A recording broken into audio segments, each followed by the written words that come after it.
നമസ്കാരം. ലോകം യുദ്ധഭീതിയിൽ വിറയ്ക്കുമ്പോഴും Kim Jong ഉന്ന് പുലർത്തുന്ന നിഗൂഢമായ മൗനം തന്ത്രപരമായ ഒരു നീക്കമാണെന്ന് നിരീക്ഷകർ വിലയിരുത്തുകയാണ്. ഐക്യരാഷ്ട്രസഭയുടെ ആണവ ഏജൻസിയായ IAEA നൽകുന്ന വിവരങ്ങൾ പ്രകാരം ഉത്തര കൊറിയ തങ്ങളുടെ ആണവ പദ്ധതികൾ അതീവ രഹസ്യമായും വേഗത്തിലും വിപുലീകരിക്കുകയാണ്. ഇതിന്റെ കേന്ദ്രബിന്ദുവായി പ്രവർത്തിക്കുന്നത് യോങ്ബിയോൺ ആണവ സമുച്ചയമാണ്. മുൻപ് പ്രവർത്തനരഹിതമെന്ന് കരുതിയിരുന്ന ഈ കേന്ദ്രം ഇപ്പോൾ പൂർണ്ണതോതിൽ സജീവമാണെന്ന് ഉപഗ്രഹ ദൃശ്യങ്ങൾ വ്യക്തമാക്കുന്നുണ്ട്. 5 മെഗാവാട്ട് റിയാക്ടറിലൂടെ പ്ലൂട്ടോണിയം വേർതിരിക്കുവാനും യുറേനിയം സമ്പുഷ്ടീകരിക്കുവാനുമുള്ള ശേഷി വർദ്ധിപ്പിച്ചതോടെ കിമ്മിന്റെ ആണവ ശേഖരം കൂടുതൽ കരുത്താർജിച്ചു കഴിഞ്ഞു. നിലവിൽ ഏകദേശം 50ഓളം ആണവ പോർമുനുകൾ കിം ജോങ് ഉന്നിന്റെ കൈവശം ഉണ്ടെന്നാണ് അന്താരാഷ്ട്ര ഏജൻസിയായ SIPRI കണക്കാക്കുന്നത്. 2009 IAEA ഇൻസ്പെക്ടർമാരെ രാജ്യത്ത് നിന്നും പുറത്താക്കിയ ശേഷം ഉത്തര കൊറിയയുടെ ഉള്ളിൽ നടക്കുന്നത് എന്താണെന്ന് പുറം ലോകത്തിന് കൃത്യമായ ധാരണയില്ല. ആഗോള ഉപരോധങ്ങൾ വകവയ്ക്കാതെ സ്വന്തം നിലയ്ക്ക് ആയുധങ്ങൾ വികസിപ്പിക്കുവാൻ കിമ്മിന് സാധിക്കുന്നു എന്നത് ലോകരാജ്യങ്ങളെ ഒരുപോലെ ആശങ്കപ്പെടുത്തുന്ന ഒന്നാണ്. ആണവായുധങ്ങൾ തങ്ങളുടെ നിലനിൽപ്പിന് അനിവാര്യമാണെന്നും അത് ഒരിക്കലും ഉപേക്ഷിക്കില്ലെന്നുമാണ് പോങ്യാങ്ങിന്റെ നിലപാട്. റഷ്യ-യുക്രൈൻ പശ്ചാത്തലത്തിൽ വ്ളാഡിമിർ പുടിനുമായി കിം ജോങ് ഉൻ ഉണ്ടാക്കിയ സൈനിക സഖ്യം ഈ മേഖലയെ ശക്തസമവാക്യങ്ങളെ തന്നെ മാറ്റിമറിച്ചിരുന്നു. റഷ്യയെ സഹായിക്കാൻ ഏകദേശം 15,000ഓളം സൈനികരെയും വൻതോതിൽ ആയുധങ്ങളും ഉത്തര കൊറിയ അയച്ചതായിട്ടും റിപ്പോർട്ടുകൾ സൂചിപ്പിക്കുന്നുണ്ട്. ഇതിന് പകരമായി അത്യാധുനിക മിസൈൽ സാങ്കേതിക വിദ്യകളും സാറ്റലൈറ്റ് സംവിധാനങ്ങളും റഷ്യയിൽ നിന്ന് കിം കൈക്കലാക്കിയിട്ടുമുണ്ട്. ഈ സഹകരണം കിമ്മിന് നൽകുന്ന ആത്മവിശ്വാസം ചെറുതല്ല. പ്രത്യേകിച്ച് അമേരിക്കയെ നേരിടുവാനുള്ള തന്ത്രപരമായ നീക്കങ്ങളിൽ ഇത് നിർണായകമാണ്. മുൻപ് വൻ നഗരങ്ങളെ ലക്ഷ്യം വെക്കുന്ന വലിയ ബോംബുകളായിരുന്നു കിമ്മിന്റെ ശ്രദ്ധയിലെങ്കിൽ ഇപ്പോൾ യുദ്ധക്കളത്തിൽ നേരിട്ട് ഉപയോഗിക്കാൻ കഴിയുന്ന ടാക്ടിക്കൽ അഥവാ ചെറിയ ആണവായുധങ്ങൾ നിർമ്മിക്കലാണ് ഇവർ ശ്രദ്ധ കേന്ദ്രീകരിക്കുന്നത്. ഇത് അതിർത്തിയിലെ ദക്ഷിണ കൊറിയൻ അമേരിക്കൻ സൈനിക പോസ്റ്റുകളെ നിമിഷ നേരം കൊണ്ട് തകർക്കാൻ ലക്ഷ്യമിട്ടുള്ളതാണ്. കടുത്ത സാമ്പത്തിക ഉപരോധങ്ങൾക്കിടയിലും ഈ വൻകിട ആയുധ പദ്ധതിക്ക് പണം കണ്ടെത്തുന്നത് ആഗോളതലത്തിൽ നടത്തുന്ന സൈബർ ഹാക്കിങ്ങിലൂടെയാണെന്ന് ഐക്യരാഷ്ട്രസഭ നേരത്തെ തന്നെ റിപ്പോർട്ട് ചെയ്തിട്ടുള്ളതാണ്. ക്രിപ്റ്റോ കറൻസികൾ മോഷ്ടിച്ചും ബാങ്ക് സോഫ്റ്റ്വെയറുകൾ ഹാക്ക് ചെയ്തും കോടിക്കണക്കിന് ഡോളറുകളാണ് കിമ്മിന്റെ ഹാക്കർ ഗ്രൂപ്പായ ലാസറസ് രാജ്യത്ത് എത്തിക്കുന്നത്. റഷ്യയുമായുള്ള സഖ്യം പരസ്യമാണെങ്കിലും ഉത്തര കൊറിയയിലെ നിലനിൽപ്പിന് പിന്നിലെ പ്രധാന ശക്തി ചൈനയാണ്. UN ഉപരോധങ്ങൾക്കിടയിലും കടൽ മാർഗം എണ്ണയും ഭക്ഷണവും കൈമാറുന്നതിലൂടെ ഉത്തര കൊറിയ സമ്പദ് വ്യവസ്ഥ തകരാതെ ചൈന കാക്കുന്നുണ്ട്.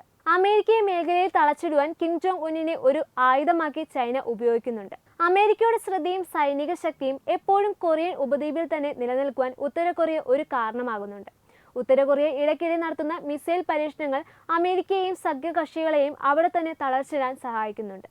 ഇത് പസഫിക് മേഖലയിൽ ആധിപത്യം ഉറപ്പിക്കുവാൻ ശ്രമിക്കുന്ന ചൈനയ്ക്ക് തന്ത്രപരമായ ഗുണങ്ങൾ നൽകുന്നുമുണ്ട്.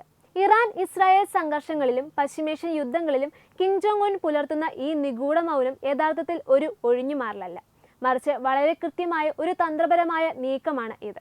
കിം ജോങ് ഉന്ന് ഇപ്പോൾ ലോകശ്രദ്ധ തന്നിലേക്ക് തിരിക്കുവാൻ ആഗ്രഹിക്കുന്നില്ല.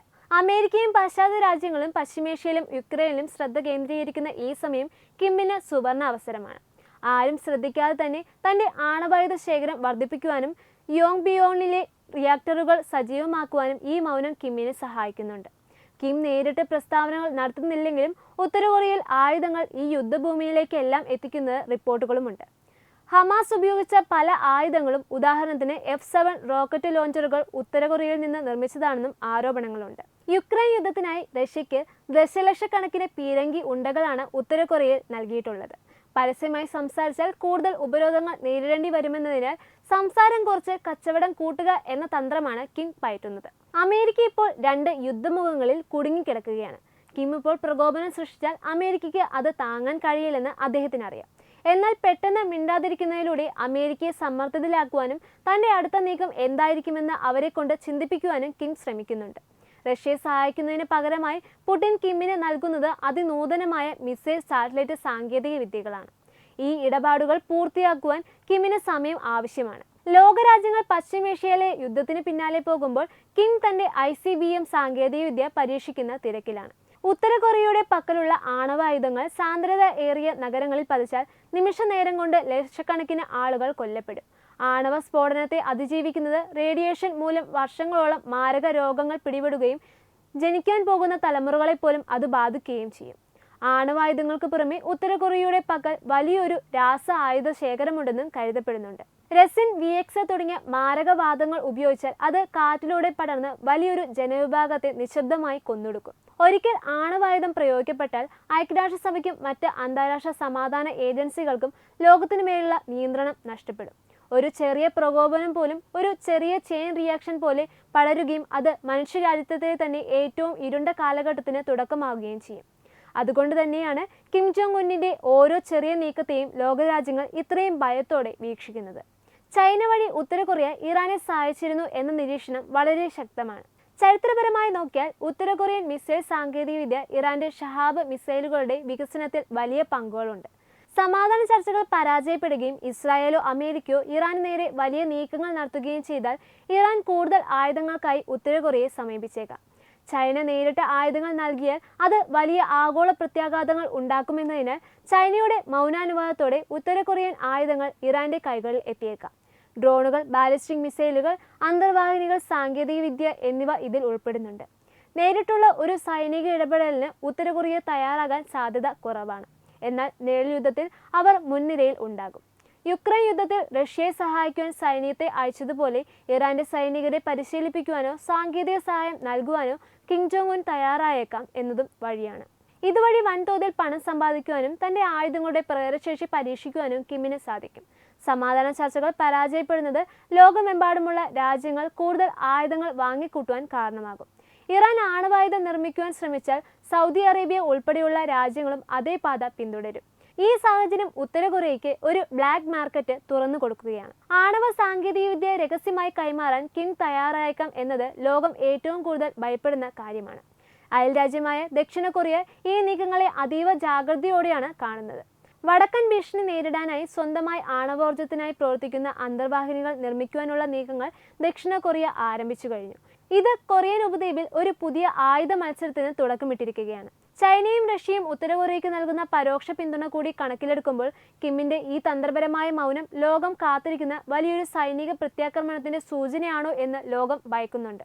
ഇന്ത്യ ഒരു സമാധാന പ്രേമിയായ രാജ്യമാണെങ്കിലും ആഗോളതലത്തിൽ ഈ ശക്തികൾ ഏറ്റുമുട്ടുമ്പോൾ അതിന്റെ ആഘാതം ഇന്ത്യയുടെ സാധാരണക്കാരന്റെ പോക്കറ്റിനെ മുതൽ രാജ്യത്തിന്റെ സുരക്ഷയെ വരെ ബാധിച്ചേക്കാം.